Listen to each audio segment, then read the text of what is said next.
What is up, YouTube? It's time for another look at an adaptation of one of my favorite novels, and I suppose it's more novella, actually. The version I have is just over 100 pages. There are a lot of authors I enjoy, but I always bring up H.G. Wells as having the best debut of any writer I can think of, because while there are other good books in his bibliography, his first two novels are both, in my opinion, perfect. Perfect books are rare, and while I do prefer, if I'm being honest, his second novel, The Island of Dr. Moreau, we all know how adapting that book turned out, so instead I'll be covering his first book, The Time Machine. The Time Machine is a great book because, one, of the imagination, and two, because of the pacing. It's the kind of book that's all killer, no filler, as Stephen King would say. But I think a big thing that drew me into it as well was the fact that it's funny. A lot of early science fiction is very dry, but one of Wells' secret weapons has always been humor. There's a scene that comes to mind in the Frame story where the unnamed time traveler's friends have all gathered for a dinner at his place, but he hasn't shown up yet. When he does show, he's injured and exhausted and promises to tell his worried friends all about his adventures after he eats. So all his friends are barely able to contain themselves as he gets a second glass of wine and dessert, and it's really funny. But it also does just grab you right from the start. The human touches are great, but the sci fi element is also brilliant. Part of reading old science fiction is being struck by the sense of optimism about the future. And while the future that the time traveler arrives in is in equal measure beautiful and horrifying, his excitement in the early part of the novel about just what man could accomplish in the future is kind of sad, honestly. There's never even a question of using the machine to go back in time. He wants to chart the whole river to its course. And like most of Wells' best stories, it's both intriguing and adult while also being exciting and fun, because once he gets to the distant future, it basically turns into an Arthur Conan Doyle Lost World story. I was surprised, given that it's such a famous novel, how few large scale adaptations exist. There's tons of work that takes inspiration from The Time Machine, and yet, in the 131 years since it was published, there are only two English language theatrical release films. We're going to look at both today, starting with the 60s version. In 1953, producer George Pal released The War of the Worlds to rapturous success. Often thought of as the first mainstream sci fi blockbuster, the 50s War of the Worlds played a little fast and loose with the source material, which is fine. A few years earlier, not long before his death, even H.G. Wells famously said he didn't think the story was relevant anymore, and it put George Pal on the map. Over the years, he had some modest success with other science fiction films, but nothing on the level of his Wells adaptation. So, by 1960, the next step was obvious: do another one. Although his approach changed somewhat with The Time Machine. This time, he wanted to stick much closer to the established text, which was a good decision. The Time Machine is such a good book that all you need to do is stick close to it and you'll be fine.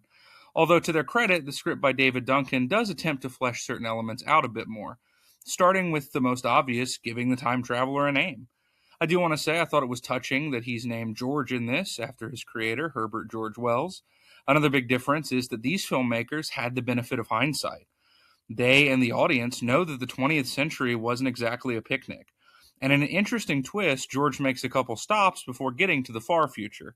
He witnesses World War I, World War II, and a hypothetical nuclear conflict that would have occurred sometime after, which is yet another thing that both movies have in common, presenting a concrete reason for why humanity has splintered into two different species, and this being the result of fallout.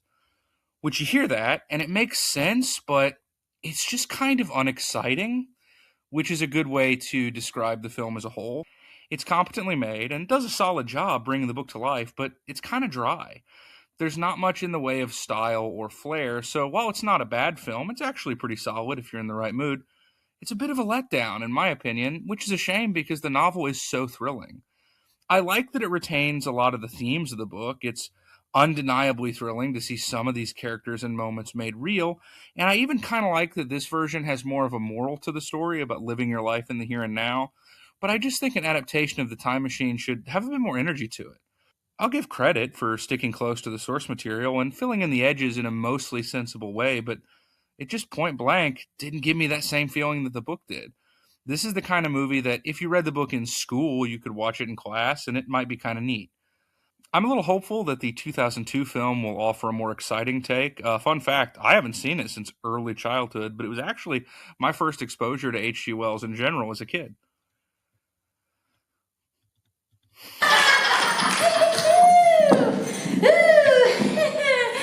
I am so depressed. And so the monkey's paw curls its finger. I can with absolute certainty say that this is a more interesting movie than the 60s film, but only by virtue of it being a complete fucking disaster. It's like how a several vehicle car crash is more visually interesting than a calm, uneventful road, but it doesn't mean that I'd enjoy driving on it. Well, first, let's talk about how this version came about. In the late 90s, DreamWorks had, for reasons that aren't entirely clear, thought that a new big budget version of the Time Machine was destined for blockbuster status, but they couldn't agree on, an actual take. First, this was going to be a Spielberg movie, but he lost interest, and then it got kicked to Brad Silberling, a studio gun for hire without an ounce of artistic identity, but what, a competent director all told. But then he bailed, and Simon Wells threw his hat in the ring. Great grandson of H.G. Wells and a director who had primarily worked for the short lived Amblin Animation. He'd never directed a live action feature film before and hasn't since, but he was passionate about keeping this story in the family. Allegedly going to Jeff Katzenberg and saying, I really ought to be directing this because, the name. This is at best a marketing gimmick and at worst blatant nepotism, but as a filmmaker on his own, did Simon Wells have any talent? No, he directed a bunch of lame sequels, and after this, Mars Needs Moms. There's a reason he's been demoted to a fucking storyboard artist. And surprise, surprise, he made a total bastardization of one of my favorite books. To be charitable to him, there are flaws in this movie that can't be laid squarely on the shoulders of the director. The script is genuinely the worst thing John Logan has ever had his name on. Yeah, the worst. I'm sticking by that. The dialogue is cheesy, the new ideas are childish and make no sense, and quite often the film lapses into comedy. You know that thing historical movies do, the trope everyone hates, where someone flippantly remarks that someone really famous is never going to amount to anything? In this film, the main character has a patent clerk named Einstein, and I shit you not, he's like, I think that kid is going to do big things one day. And just fuck off. I know I said I wanted a more thrilling experience, but this takes one of the most intelligently written books of all time and turns it into a dumb action movie. And that just made me feel dirty, not excited. Now, the fact that this film is borderline incoherent is not totally the filmmaker's fault. It was drastically reshot and restructured, somewhat famously. See, there was a lengthy sequence involving the moon being destroyed, this being the catalyst for mankind becoming two species in this version. And there'd be lots of images of buildings being destroyed by flying projectiles as the moon breaks apart and showers the earth in debris. But then 9/11 happened, and suddenly that sequence was no longer fun escapism. You can actually look that up, that's totally true. So while the studio was demanding big changes, Simon Wells wasn't even showing up to set, citing exhaustion, which is fair. This is a big scale live action movie, and he'd only done animation up to that point. So instead, we got a half measure. All the characters still talk about the moon disaster, but that isn't what we see. In the film, just like a bunch of light blasts out of the ground, and that's it. If I had to find something that works, the designs are overwrought, but the makeup is impressive on the Morlocks. I think giving them a more humanoid leader in Jeremy Irons' character, thus giving the story a more concrete antagonist, is actually a good choice. And he's one of the only two interesting characters in the film. The other being Orlando Jones as the library AI assistant Vox. He's a really underrated actor in general, and he's basically doing a trial run of his goofy and then so serious it makes you uncomfortable bit that he'd later use to great effect on American Gods. And he and Irons, though they never share a scene, are given some of the only decent dialogue in the film. Can you even imagine what it's like to remember everything? I remember the 6-year-old girl who asked me about dinosaurs 800,000 years ago. I remember the last book I recommended, The Homeward Angel by Thomas Wolfe. And yes, I even remember you.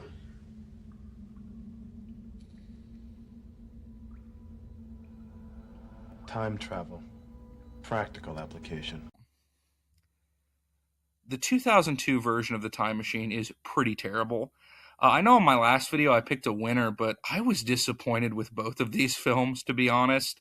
I mean, the 60s one is a C, but that's better than an F, so I guess it wins by default. I'm going to do something a little different at the conclusion of this video. There's been word of a new adaptation for some. Last I heard, Andy Muschietti was involved as director. I think that's been the issue. You really need someone with a more energetic style, but the film has to be made for adults. And if I can pitch for a second about what approach I think a modern Time Machine movie should do, when Zach Cregger made Barbarian, he committed to two different filmmaking styles for the two central locations of that movie.